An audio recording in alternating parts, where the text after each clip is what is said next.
ಜನಸ್ಪಂದನ ದೂರು ಸಲ್ಲಿಸಿದರೂ ಸ್ಪಂದನೆ ಇಲ್ಲದ ಅಧಿಕಾರಿಗಳ ವಿರುದ್ಧ ಕಠಿಣ ಕ್ರಮಕ್ಕೆ ಆಗ್ರಹ. ಕರ್ನಾಟಕ ಸರ್ಕಾರವು ಸಾರ್ವಜನಿಕರ ಸಮಸ್ಯೆಗಳಿಗೆ ತ್ವರಿತ ಪರಿಹಾರ ಒದಗಿಸುವ ಉದ್ದೇಶದಿಂದ ಜಾರಿಗೆ ತಂದಿರುವ ಜನಸ್ಪಂದನ ಏಕೀಕೃತ ಸಾರ್ವಜನಿಕ ಕುಂದುಕೊರತೆ ನಿವಾರಣಾ ವ್ಯವಸ್ಥೆ ಎಪ್ಕರ್ಸ್ ರಾಜ್ಯದ ವಿವಿಧ ಇಲಾಖೆಗಳ ಸೇವೆ ಹಾಗೂ ಯೋಜನೆಗಳಿಗೆ ಸಂಬಂಧಿಸಿದ ದೂರುಗಳನ್ನು ಒಂದೇ ವೇದಿಕೆಯಲ್ಲಿ ದಾಖಲಿಸುವ ಸೌಲಭ್ಯವನ್ನು ಒದಗಿಸಿದೆ. ಆದರೆ ಈ ವ್ಯವಸ್ಥೆಯ ಉದ್ದೇಶ ಸಾಕಾರಗೊಳ್ಳದೆ ಹಲವಾರು ದೂರುಗಳಿಗೆ ತಿಂಗಳುಗಳಾದರೂ ಸ್ಪಂದನೆ ಸಿಗುತ್ತಿಲ್ಲ ಎಂಬುದು ಸಾರ್ವಜನಿಕರ ಆಕ್ರೋಶಕ್ಕೆ ಕಾರಣವಾಗಿದೆ. ಜನಸ್ಪಂದನ ಪೋರ್ಟಲ್ ಮೂಲಕ ಗ್ರಾಮ ಪಂಚಾಯಿತಿ, ತಹಶೀಲ್ದಾರ್ ಕಚೇರಿ, ನಗರಸಭೆ, ಪೊಲೀಸ್ ಇಲಾಖೆ, ಶಿಕ್ಷಣ, ಆರೋಗ್ಯ, ಪಿಡಬ್ಲ್ಯೂಡಿ, ಅರಣ್ಯ, ಇಂಧನ ಸೇರಿದಂತೆ ಅನೇಕ ಇಲಾಖೆಗಳ ವಿರುದ್ಧ ನಾಗರಿಕರು ತಮ್ಮ ಸಮಸ್ಯೆಗಳನ್ನು ಅಧಿಕೃತವಾಗಿ ದಾಖಲಿಸುತ್ತಿದ್ದಾರೆ.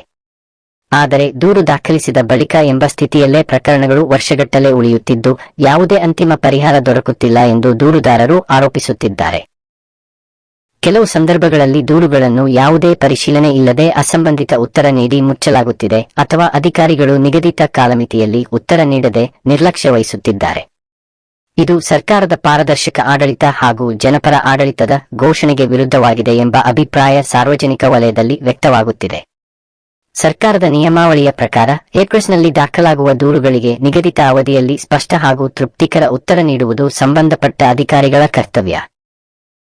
ಆದರೂ ಈ ಕರ್ತವ್ಯವನ್ನು ಲಘುವಾಗಿ ತೆಗೆದುಕೊಳ್ಳುತ್ತಿರುವ ಅಧಿಕಾರಿಗಳ ಸಂಖ್ಯೆ ಹೆಚ್ಚುತ್ತಿರುವುದು ಆತಂಕಕಾರಿ ವಿಷಯವಾಗಿದೆ. ಇದರಿಂದ ಜನಸಾಮಾನ್ಯರ ಸರ್ಕಾರದ ಮೇಲಿನ ನಂಬಿಕೆ ಕುಸಿಯುವ ಪರಿಸ್ಥಿತಿ ನಿರ್ಮಾಣವಾಗುತ್ತಿದೆ. ಆದ್ದರಿಂದ ಜನಸ್ಪಂದನ ದೂರುಗಳಿಗೆ ಸ್ಪಂದಿಸದೆ ನಿರ್ಲಕ್ಷ್ಯ ತೋರುವ ಅಧಿಕಾರಿಗಳ ವಿರುದ್ಧ ಕಠಿಣ ಶಿಸ್ತು ಕ್ರಮ ಕೈಗೊಳ್ಳಬೇಕು ಎಂಬ ಒತ್ತಾಯ ಜನರಿಂದ ಕೇಳಿಬರುತ್ತಿದೆ.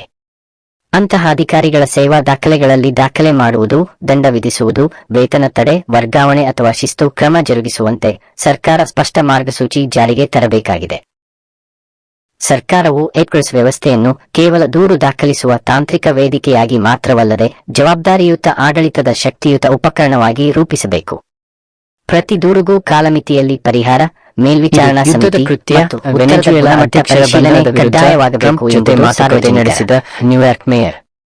ನ್ಯೂಯಾರ್ಕ್, ಜನವರಿ 4. ಅಮೆರಿಕ ಸೇನೆಯು ವೆನೆಜುವೆಲಾದ ಅಧ್ಯಕ್ಷ ನಿಕೋಲಾಸ್ ಮಡುರೋ ಮತ್ತು ಅವರ ಪತ್ನಿ ಸಿಲಿಯಾ ಫ್ಲೋರೆಸ್ ಅವರನ್ನು ಬಂಧಿಸಿ ಅಮೆರಿಕಕ್ಕೆ ಕರೆತಂದಿರುವ ಘಟನೆ ಜಾಗತಿಕ ರಾಜಕೀಯದಲ್ಲಿ ಭಾರೀ ಸಂಚಲನ ಮೂಡಿಸಿದೆ. ಈ ಬೆಳವಣಿಗೆಯ ಹಿನ್ನೆಲೆಯಲ್ಲಿ ನ್ಯೂಯಾರ್ಕ್ ನಗರ ಮೇಯರ್ ಜೋವ್ರಾನ್ ಮಮ್ದಾನಿ ಅವರು ಅಮೆರಿಕ ಅಧ್ಯಕ್ಷ ಡೊನಾಲ್ಡ್ ಟ್ರಂಪ್ ಅವರೊಂದಿಗೆ ನೇರವಾಗಿ ಮಾತನಾಡಿ ಈ ಕ್ರಮವನ್ನು ತೀವ್ರವಾಗಿ ಖಂಡಿಸಿದ್ದಾರೆ. ಮೇಯರ್ ಮಮ್ದಾನಿ, ಒಂದು ಸ್ವಾಯತ್ತ ರಾಷ್ಟ್ರದ ಮೇಲೆ ಯಾವುದೇ ಘೋಷಣೆಯಿಲ್ಲದೆ ಸೇನಾ ದಾಳಿ ನಡೆಸಿ ಅದರ ರಾಷ್ಟ್ರಾಧ್ಯಕ್ಷರನ್ನು ಬಂಧಿಸುವುದು ಯುದ್ಧದ ಕೃತ್ಯ, ಆಕ್ಟ್ ಆಫ್ ವಾರ್ ಎಂದು ಅಭಿಪ್ರಾಯಪಟ್ಟಿದ್ದಾರೆ. ಈ ರೀತಿಯ ಕ್ರಮ ಅಂತಾರಾಷ್ಟ್ರೀಯ ಕಾನೂನುಗಳು, ರಾಷ್ಟ್ರಗಳ ಸಾರ್ವಭೌಮತ್ವ ಹಾಗೂ ರಾಜತಾಂತ್ರಿಕ ಸಂಪ್ರದಾಯಗಳಿಗೆ ವಿರುದ್ಧವಾಗಿದೆ ಎಂದು ಅವರು ಎಚ್ಚರಿಸಿದರು. ಶನಿವಾರ, ಜನವರಿ 3 ಬೆಳಿಗ್ಗೆ ಅಮೆರಿಕದ ಉನ್ನತ ಭದ್ರತಾ ಅಧಿಕಾರಿಗಳು ಮೇಯರ್ ಮಮ್ದಾನಿ ಅವರಿಗೆ ಮಾಹಿತಿ ನೀಡಿದ್ದು, ವೆನೆಜುವೆಲಾದಲ್ಲಿ ನಡೆದ ರಾತ್ರೋರಾತ್ರಿ ಕಾರ್ಯಾಚರಣೆಯಲ್ಲಿ ಅಧ್ಯಕ್ಷ ಮಡುರೋ ಹಾಗೂ ಅವರ ಪತ್ನಿಯನ್ನು ಬಂಧಿಸಿ ಹೆಲಿಕಾಪ್ಟರ್ ಮೂಲಕ ನ್ಯೂಯಾರ್ಕ್ ರಾಜ್ಯದ ಸ್ಟುವರ್ಟ್ ಏರ್ ನ್ಯಾಷನಲ್ ಗಾರ್ಡ್ ಬೇಸ್ಗೆ ಕರೆತರಲಾಗಿದೆ ಎಂದು ತಿಳಿದುಬಂದಿದೆ. ನಂತರ ಅವರನ್ನು ಫೆಡರಲ್ ಕಸ್ಟಡಿಯಲ್ಲಿ ನ್ಯೂಯಾರ್ಕ್ ನಗರದಲ್ಲೇ ಇರಿಸುವ ಯೋಜನೆ ಇದೆ ಎಂದು ವರದಿಯಾಗಿದೆ. ಈ ಘಟನೆಗೆ ಪ್ರತಿಕ್ರಿಯಿಸಿದ ಮೇಯರ್ ಮಮ್ದಾನಿ, ನ್ಯೂಯಾರ್ಕ್ ಒಂದು ಜಾಗತಿಕ ನಗರ. ಇಂತಹ ಅಂತಾರಾಷ್ಟ್ರೀಯ ಮಟ್ಟದ ಸಂಘರ್ಷಕ್ಕೆ ನೇರವಾಗಿ ಸಂಬಂಧಿಸಿದ ಬಂಧಿತರನ್ನು ಇಲ್ಲಿ ಇರಿಸುವುದು ನಗರದ ಭದ್ರತೆ, ರಾಜತಾಂತ್ರಿಕ ಸಂಬಂಧಗಳು ಹಾಗೂ ನಾಗರಿಕರ ಸುರಕ್ಷತೆಯ ಮೇಲೆ ಪರಿಣಾಮ ಬೀರುತ್ತದೆ ಎಂದು ಹೇಳಿದ್ದಾರೆ. ಈ ವಿಷಯದಲ್ಲಿ ನಗರ ಆಡಳಿತದ ಅಭಿಪ್ರಾಯವನ್ನು ಕೇಂದ್ರ ಸರ್ಕಾರ ಗಂಭೀರವಾಗಿ ಪರಿಗಣಿಸಬೇಕು ಎಂದು ಅವರು ಒತ್ತಾಯಿಸಿದರು. ಇತ್ತ ಅಮೆರಿಕ ಸರ್ಕಾರದ ಈ ಕ್ರಮವನ್ನು ವೆನೆಜುವೆಲಾ ಮಾತ್ರವಲ್ಲದೆ ಲ್ಯಾಟಿನ್ ಅಮೆರಿಕ ಮತ್ತು ಯುರೋಪಿನ ಕೆಲವು ರಾಷ್ಟ್ರಗಳು ಕೂಡ ಟೀಕಿಸಿವೆ. ಅಂತಾರಾಷ್ಟ್ರೀಯ ವಲಯದಲ್ಲಿ ಇದು ಹೊಸ ರಾಜತಾಂತ್ರಿಕ ಸಂಘರ್ಷಕ್ಕೆ ದಾರಿ ಮಾಡಿ